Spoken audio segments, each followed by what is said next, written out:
There's one thing you do every single morning, and you don't even notice it.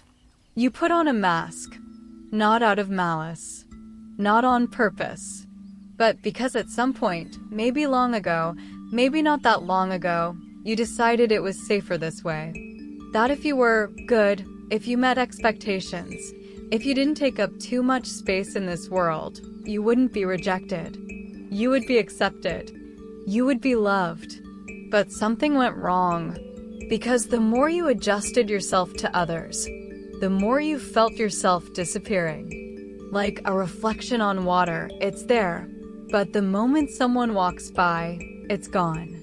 In the previous videos, we talked about the spark.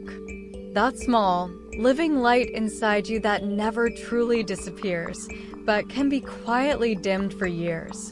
Today, I want to talk to you about what happens next. What happens in the moment when you finally stop pretending? Because right there is where the real begins. You know that feeling when you come home after a long day, take off your shoes, and for a few seconds, you just stand in silence? In that silence, if you really listen, sometimes a voice comes through. Not loud, not demanding, but honest. It asks you, are you living your life right now or someone else's? Most people immediately reach for their phone, or turn on the TV, or start doing something, anything, just not to hear it. Because that silence can feel scarier than any noise. But today, I want to ask you to do something different. Stay in it, just for a minute. I want to tell you about a woman. Let's call her Sarah. From the outside, she had everything. A stable job, people around her, a clean home, healthy habits. She smiled in photos. She helped everyone around her. But at night, when everything went quiet, she would stare at the ceiling and think, why do I feel so empty? She started looking for answers in the usual places. Productivity, new habits, motivational podcasts. But the emptiness didn't go away. It just became quieter. Until one day, Sarah did something very simple. She took a piece of paper and wrote one question. What am I truly feeling right now? Not what she should feel. Not what would be right to feel. But what actually is. And for the first time in a long time, she allowed herself to be honest. It wasn't a huge breakthrough. Not an overnight transformation, not some big realization, but it was the first step back to herself. Pause this video right now. Yes, right now. Take anything you can write with your phone, a piece of paper, anything, and answer one question. What have I truly been feeling these past few weeks? Don't analyze. Don't edit. Just write the first thing that comes. This is the beginning of coming back to yourself. Write at least one word in the comments, one feeling. This is your space. It's safe here. I read every comment. There's a myth we've learned really well. That change has to be big. A big step. A big decision. A dramatic turn. But the truth is much quieter. Real change begins with a single micro moment.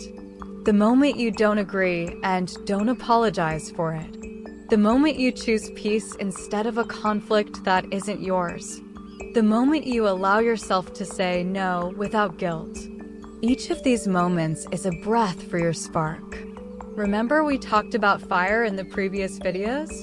If you cover it, it fades. But if you give it air, even the smallest spark begins to grow. These small, honest moments, that's the air. This isn't weakness. This is courage at its quietest, deepest level. Now I want to tell you something that may sound simple, but if you really let it sink in, it can change something inside you. You don't have to earn the right to be yourself. Read that again. You don't have to earn the right to be yourself. Not through achievements. Not through being useful to others. Not through perfection. You are already enough. Right now.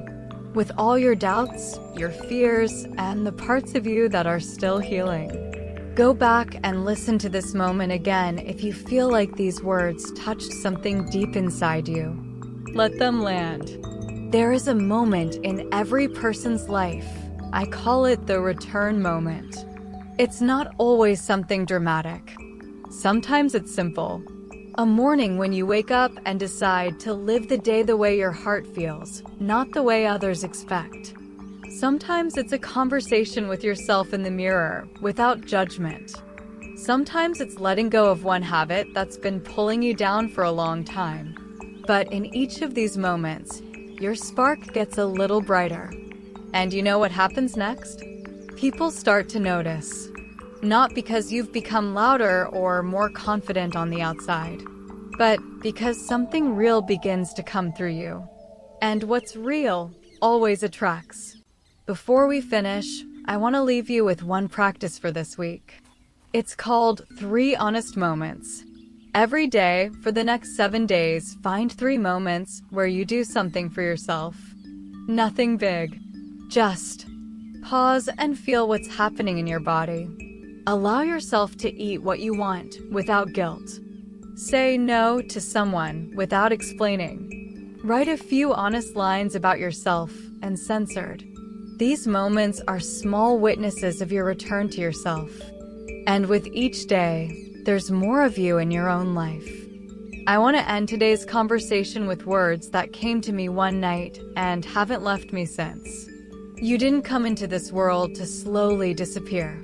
You came here to be alive, fully, with a spark, with a voice, with a dream, with both your darkness and your light.